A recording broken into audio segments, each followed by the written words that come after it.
าธุชนคนดีทุกท่านหากจะเปรียบชีวิตคนเราเหมือนบ้านมีสิ่งสำคัญที่สุดหากเขาให้เลือกสองประการเราจะเลือกอะไรสิ่งสำคัญที่สุดที่ทำให้บ้านนั้นมั่นคงสวยงาม 1. เสาต้องมั่นคงแข็งแรง 2. หลังคาต้องแน่นหนาหากบ้านหลังใดมีเสาที่มั่นคงแข็งแรงย่อมอยู่ได้เป็น100 ปีฝนมาก็ไม่ล้มลมมาก็ไม่สะเทือนแม้เกิดแผ่นดินไหวก็ไม่มีอะไรเสียหายเพราะเสามั่นคงแต่ถ้าบ้านหลังใดเสาไม่แข็งแรงฝนมาก็ล้มลมมาก็คลอนแผ่นดินไหวก็ถล่มบ้านหลังใดที่มีหลังคาแข็งแรงแน่นหนาแดดมาไม่สาดฝนมาก็ไม่รั่วลูกหลานที่นอนอยู่ในบ้านก็อยู่เย็นเป็นสุขไม่มีอันตรายใดๆมากระทบกระเทือนสาธุชนคนดีทั้งหลายชีวิตคนเราก็เหมือนกันเสาที่ค้ำยันชีวิตคนให้แข็งแรงมั่นคงรุ่งเรืองก้าวหน้าก็คือความกตัญญูกตเวที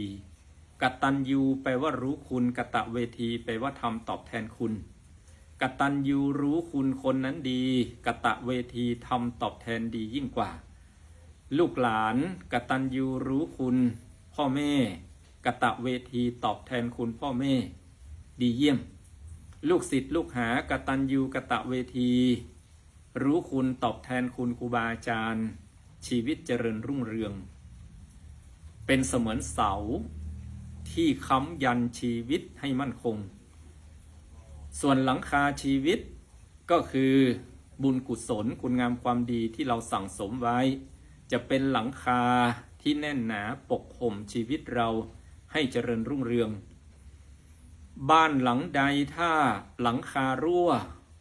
แดดมาก็ส่องฝนมาก็สาดลูกหลานก็อยู่ร้อนนอนทุกข์ตัวเราก็หาความสุขไม่ได้เช่นเดียวกับหลังคาชีวิตคนที่ไม่ได้สั่งสมบุญไว้ก็ย่อมทุกข์มากความสุขน้อยคนที่มีบุญมากมีสุขมากมีทุกข์น้อยเพราะฉะนั้นสาธุชนญาติโยมทุกท่านเราต้องปักหลักชีวิตให้มั่นคงก็คือกตัญญูกตเวทีต่อผู้มีพระคุณต้องสร้างหลังคาชีวิตให้แน่นหนาแข็งแรงก็คือบุญกุศลคุณงามความดีจะทำให้ชีวิตของเรานั้นเจริญรุ่งเรืองและอยู่เย็นเป็นสุขขออำนวยพรสาธุชนคนดีทุกท่านจงมีแต่ความสุขความเจริญด้วยกันทุกคนทุกท่านเทอญ